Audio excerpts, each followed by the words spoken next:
GKS Bros Production, 7 Seas and 7 Hills Production தயாரிப்பில் மிர்ச்சி சிவா ராம் கூட்டணியில் பறந்து போ ஜூலை 4 முதல் திரையரங்குகளில். சென்னை சில்க்ஸின் ஆஹா ஓஹோ ஆடி சேல். தெறிக்கவிடும் காரம் நிறம் சுவையை தருகிறது. ஆச்சி மிளகாய் தூள் தெறிக்கவிடும் காரம் நிறம் சுவை. நக்கீரன் நேயர்களுக்கு வணக்கம். இன்று நம்முடன் கருத்துக்களை பகிர்ந்து கொள்ள இணைந்திருக்கிறார் அரசியல் விமர்சகர் ராஜகம்பீரன் அவர்கள். வணக்கம் சார். வணக்கம். ஜிகே மணி செய்தியாளர் சந்திக்கிறார். பாமக தொண்டர்கள் அனைவருமே மனவேதனையில் இருக்கிறோம். இப்படி மாறி மாறி தொண்டர்களை நியமிப்பது நீக்குவது அப்படின்னா ஒரு தீர்வுக்கு வழிகாட்டாது. ராமதாஸ் அவர்களும் அன்புமணி அவர்களும் நேரடியாக அமர்ந்து மனமிட்டு பேசினாதான் ஒரு தீர்வு கிடைக்கும். இப்படி ஒரு தீர்வு வரவிடாமல் பார்த்து கொள்வதே அன்புமணி தான். கட்சியினுடைய நிறுவனர் அவர்தான் கட்சியை தொடங்கினார், அவர்தான் வளர்த்தார், அவர்தான் இவ்வளவு பெரிய இயக்கமாக அதை மாற்றினார், அதை தேர்தல் அரசியலை சந்திக்க வைத்தார், சட்டமன்ற உறுப்பினர்களை உருவாக்கினார், நாடாளுமன்ற உறுப்பினர்களை உருவாக்கினார், மத்திய அமைச்சரவையிலே பங்கேற்கக்கூடிய வாய்ப்பை எல்லாத்தையும் தந்தது யாரு? பாட்டாளி மக்கள் கட்சி என்றாலே நம்மளுக்கு அடையாளம் வருவது என்பது ராமதாஸ் தான்.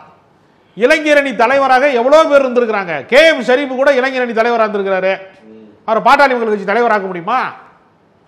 பல பேர் இளைஞரணி தலைவராக இருந்திருக்கிறாங்க இதுக்கு முன்னாடி. அப்ப அதிகாரம் யாரிடம் இருக்காது? ராமதாஸ் பார்த்து உங்களை தலைவராக்கி இருக்கிறார். அப்ப ராமதாஸ் அவர்கள் கொடுத்த பொறுப்பிலே இருந்து விடுவிப்பதற்கான எல்லா அதிகாரமும் அவருக்கு இருக்கா இல்லையா? அவர் என்ன சொல்றாரு? கொஞ்ச நாள் நீங்கள் செயல் தலைவராக இருங்கள், உங்களுக்கு தேர்தல் அரசியலில் முடிவெடுக்க தெரியல, உங்களால் சரியான கூட்டணி அமைக்க தெரியல, உங்களுக்கு கட்சி நடத்துவதற்கான தலைமை பண்பு குறைவாக இருக்கிறது, அதை நீங்கள் வளர்த்துக்கங்க, 2026 வரைக்கும் நான் முடிவெடுத்துக்கிறேன் என்று தான் அவருக்கு தொடக்கத்தில் சொன்னார். இப்போ மூச்சு இருக்கிற வரைக்கும் நான் தான் தலைவர். இப்போ ஒரு கட்டத்துக்கு மேலே சுதாரிச்சு என்ன பண்ணிட்டார்னா, மறுபடியும் நமக்கு பதவியை பறிச்சுருவாங்க 2026 சொன்னோம்னாங்கிறதுக்காக வேண்டிய என்னுடைய மூச்சு இருக்கிற வரைக்கும் அப்படின்ட்டாரு. கலைஞரை பின்பற்றுங்கள், கலைஞர்கள் நினைவாற்றலோடு இருக்கிற வரைக்கும், நினைவு தப்புகிற வரைக்கும் அவர் தான் தலைவராக இருந்தார் திமுகவுக்கு. திடீர்னு இப்போ அங்கேயும் சட்டசபை வரைக்கும் பிரச்சனை போயிடுச்சு. அந்த கொறடாங்கிறவரை நீக்கிட்டாரு அன்புமணி. இல்லை, தொடர்ந்து அவர் சேர்ப்பதும் இவர் நீக்குவதும், இவர் நீக்கிறவரை அவர் சேர்ப்பதும், இந்த விளையாட்டை வன்னியர் சமூகம் பார்த்து கொண்டே இருக்கிறது. அப்போ அந்த இளைஞர்கள் என்ன நினைப்பான்? அப்போ வன்னியர் வாக்கு வங்கி என்பது சிதறடிக்கப்பட்டதாகத்தான் மாறும், நிச்சயமாக மாறும். அதனால் ராமதாஸ் அவர்களிடத்திலே தன்னை முழுமையாக சரணடைவதை தவிர, அவரிடத்திலே மன்னிப்பு கோருவதை தவிர அன்புமணிக்கு இன்னொரு சாய்ஸ் கிடையாது. அப்படி அதுக்கு மேலே அன்புமணி தன்னை வலிமை மிக்கவராக கருதுனா தனிக்கட்சி ஆரம்பிச்சு நிறுவிங்க. தனக்கு பெரிய சக்தி இருக்கிறது, ஒட்டுமொத்த சமுதாயம் என் பக்கம் தான் இருக்குன்னு அவர் நிரூபிக்கட்டும். எல்லா நிர்வாகிகளும் அன்புமணி பக்கம் இருக்கிறாங்க. ஆனால் அந்த சமுதாய மக்கள் ராமதாஸ் பக்கம் இருக்கிறாங்க. நிர்வாகம் ஒரு பக்கம் இருக்கிறது, கட்சி நிர்வாகிகள் மட்டுமே ஓட்டு போடுறது. இது அது பாமக உள்ள பிரச்சனை, அது தொடர்ந்து போயிட்டே இருக்கு, அது தீர்வு காணல, அது ஒரு பக்கம். இப்போ திடீர்னு ராமதாஸை காங்கிரஸ் தலைவர் செல்வ பெருந்தகை சந்திக்க போனார் இல்லையா? அது ஒரு இப்போ பேசு பொருளாக இல்லை. திமுக கூட்டணியின் பக்கம்தான் பாமக நிற்க வேண்டும் என்று ராமதாஸ் விரும்புகிறார். கட்சியினுடைய நிறுவனருக்குத்தான் பொதுக்குழுவை கூட்டுவதற்கு அதிகாரம் இருக்கிறது. பொதுக்குழுவை கூட்டித்தான் ஒருவரை நீக்க முடியும், ஒருவரை சேர்க்க முடியும் என்கிற போது பொதுக்குழுவை இவர் கூட்டுகிறார் அன்புமணி. ஆனால் பொதுக்குழுவை கூட்டுகிற அதிகாரம் எனக்கு தான் இருக்கிறது, கட்சியினுடைய அமைப்பு விதி எனக்கு தான் சாதகமாக இருக்கிறது என்று சொல்லுகிற போது, ஒருவேளை ராமதாஸ் இந்த கூட்டணிக்கு வருவதற்கு விரும்பினால் ஒரு பாலமாக நாம் ஏன் இருக்கக்கூடாது என்று செல்வ பெருந்தகை சந்திக்கிறார். திமுக கூட்டணிக்கு ராமதாஸை அழைத்து வரக்கூடிய வேலையை நாம் செய்வோமே என்கிற அடிப்படையில் ஒரு பாமக இருக்கும் அணியில் விசிக இருக்காதுன்னு திருமாவளவன் சொல்லிட்டாரு. அப்படி இருக்கும்போது செல்வ பெருந்தகை பாமகவை இதில் உள்ள நுழைக்க விரும்புகிறாரா அப்படின்னு விசிகாவுடைய 2ஆம் கட்ட தலைவர்கள் பேசிட்டு இருக்கிறாங்க. இல்லை, இப்போ திருமாவளவனை பொறுத்தவரையில் பாமக மீதோ வன்னியர்கள் மீதோ அவருக்கு எந்த விருப்பம் கிடையாது.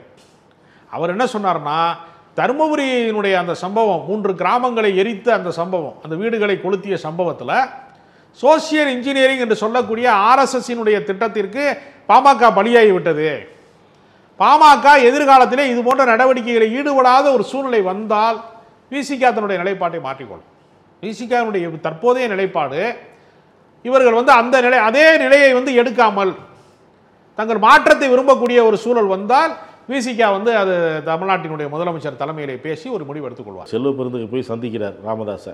இதை விசிக 2ஆம் கட்ட தலைவர்கள் விமர்சனம் பண்ணுறாங்க. இவர் ஏன் அங்கே போய் சந்திக்கிறாரு, கூட்டணிக்குள்ளே அவரை கொண்டாட விரும்புகிறாரா அப்படின்லாம் கேள்வி கேட்குறாங்க. இப்போ அவர் என்ன சொல்கிறாரு? அண்ணன் தம்பி போல் நாங்கள் பழகிறோம், திரும்பவும் நானும், தேவையில்லாத விவாதத்தை கிளப்புறாங்க. ராமதாஸ் ஒரு மூத்த அரசியல்வாதி, ஒரு மரியாதை நிமித்தமாக நான் அவரை சந்தித்தேன், இதை போய் அரசியலாக்குறாங்க.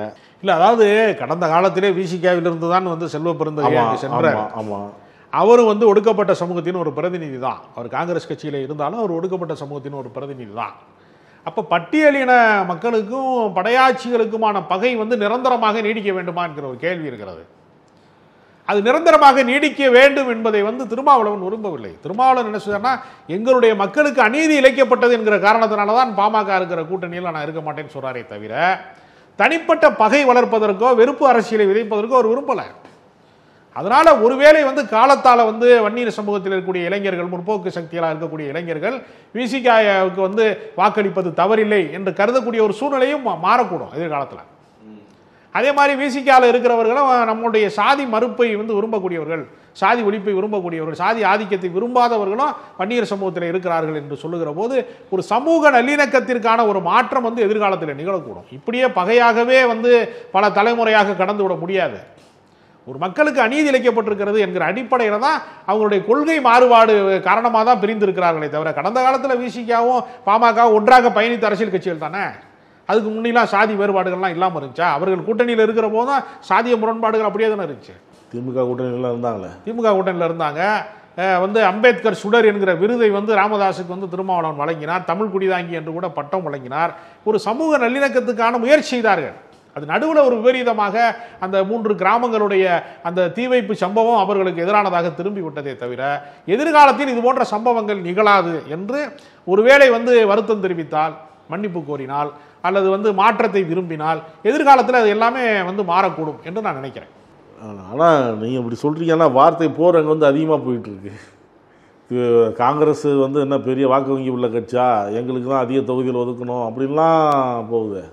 இல்லை, அதாவது எல்லாருமே மைதானத்துக்குள் இருந்து கொண்டு தான் விளையாடுகிறாரு. யாருமே திமுக கூட்டணியை விட்டு வெளியேறுவதற்கான முயற்சியோடு விமர்சனம் செய்யவில்லை.